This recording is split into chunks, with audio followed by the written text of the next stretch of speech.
ഓരോ വേഷങ്ങളും മനസ്സിന് നൽകുന്ന സംതൃപ്തി. സ്നേഹത്തോടെ അഭിമാനത്തോടെ ഒത്തുചേരുന്ന കുടുംബങ്ങൾ, പുതിയ ജീവിതത്തിലേക്കുള്ള അനുഭവങ്ങൾ. ആഘോഷങ്ങൾ ഏതുമാവട്ടെ, നിങ്ങളുടെ മനസ്സിലുണ്ടോ? മാക്സിലുണ്ട്. മാക്സ് വെഡിംഗ് സെന്റർ, ഒരു നാടിന്റെ വസ്ത്രസങ്കല്പങ്ങളുടെ പരിപൂർണത.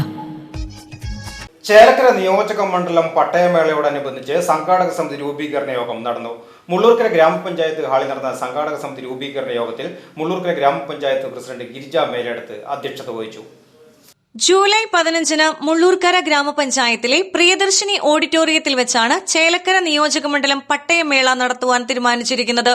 ചേലക്കര മണ്ഡലത്തിൽ മൊത്തം 377 പട്ടയങ്ങളാണ് പട്ടയമേളയിൽ വിതരണം ചെയ്യുക.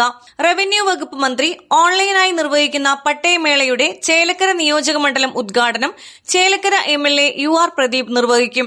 ഇതിനു മുന്നോടിയായുള്ള സംഘാടക സമിതി രൂപീകരണ യോഗം ചൊവ്വാഴ്ച മുള്ളൂർക്കര ഗ്രാമപഞ്ചായത്ത് ഹാളിൽ വെച്ച് നടന്നു.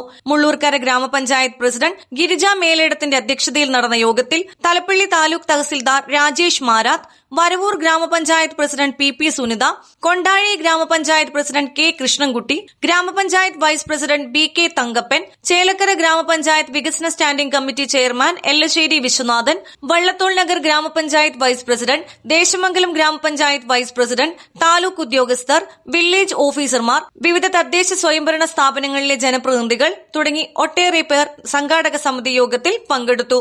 നമ്മുടെ സർക്കാർ അധികാരത്തിൽ വന്നപ്പോൾ ഏറ്റവും പ്രധാനപ്പെട്ട ഒരു കാര്യം പറഞ്ഞത് എല്ലാവർക്കും ഭൂമി, എല്ലാ ഭൂമികൾക്കും രേഖ എന്ന അടിസ്ഥാനത്തിൽ നമ്മൾ കഴിഞ്ഞ കുറേ വർഷമായിട്ട് തുറന്നുകൊണ്ടിരിക്കുകയാണ്.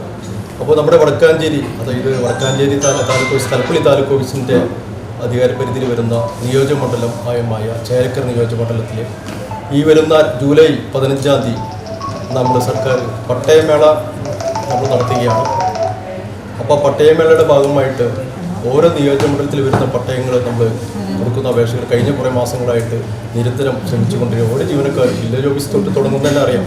നമ്മുടെ റവന്യൂ ഡിപ്പാർട്ട്മെൻറ്റിൻ്റെ അടിസ്ഥാനമായിട്ടും തുടങ്ങുന്ന തന്നെ വില്ലേജ് ഓഫീസിനാണ്. വില്ലേജ് ഓഫീസർമാർ, സ്റ്റാഫുകളൊക്കെ വളരെയധികം കഷ്ടപ്പെട്ടുകൊണ്ട് ഈ പറയുന്ന പട്ടയം കിട്ടാത്ത ആൾക്കാരുടെ ഭൂമി രേഖകളെല്ലാം പരിശോധിച്ച് ആ പട്ടയ ഫയൽ നമ്മുടെ ഓഫീസിൽ വന്ന് നമ്മളും അവിടെ നിന്നുള്ള നടപടി സ്വീകരിച്ച് കളക്ടറേറ്റിലും അതിൻ്റെ നടപടി ഭാഗമായിട്ട് ഇവിടെ ഈ ചേലക്കര നിയോജകമണ്ഡലത്തിൽ മൊത്തം 377 പേർക്കാണ് പട്ടയം കൊടുക്കുന്നതെന്ന് അറിയാം. 377, അതിൽ 377 കുടുംബമാണ് രക്ഷപ്പെടുന്നത്.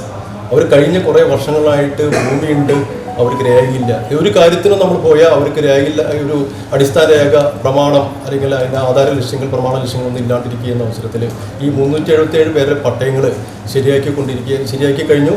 അത് ഈ വരുന്ന ജൂലൈ 15-ാം തീയതി നമ്മുടെ ചേലക്കരയുള്ള ഒരു പ്ലേസിൽ വെച്ച് നമ്മൾ കൊടുക്കാനായാണ് ആഗ്രഹിച്ചിരുന്നത്. അപ്പോൾ നമ്മുടെ ബഹുമാനപ്പെട്ട MLA സംസാരിച്ചപ്പോൾ പറഞ്ഞു ഇത് നല്ലൊരു കാര്യമാണ്.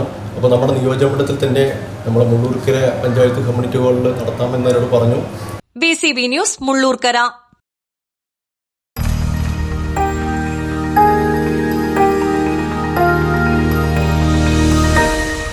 You are watching VCV News.